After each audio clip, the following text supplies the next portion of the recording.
তাহলে আপনার স্কিল বৃদ্ধিপ্রাপ্ত হওয়ার মতো যে গ্রহযোগ দরকার রাশিচক্রপটে, সেটা কিন্তু লক্ষ্য করতে পারছি। কিছু রিলেশনশিপ ভালো হওয়ার যোগ লক্ষ্য করতে পারছি। অনেকের রিলেশনশিপ এই মুহূর্তে ভালো নয়, বিভিন্ন রকমভাবে রিলেশনশিপের ইস্যুজের মধ্যে আপনারা ভুগে চলেছেন বারবার।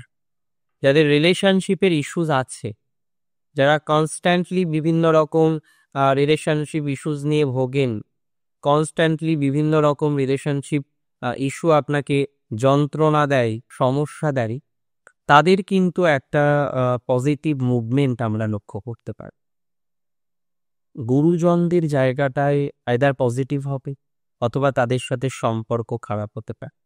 অনেকের ক্ষেত্রে আইদার গুরুজনের সাথে সম্পর্কটা অনেকটা বেটার দিকে যাবে, অথবা গুরুজনের সাথে কোনো কারণে সম্পর্ক আপনার খারাপ হতে পারে। তাই গুরুজনের সাথে সঠিক সম্পর্ক নিয়ন্ত্রণ করার দায়িত্বটা কিন্তু আপনার নিচে।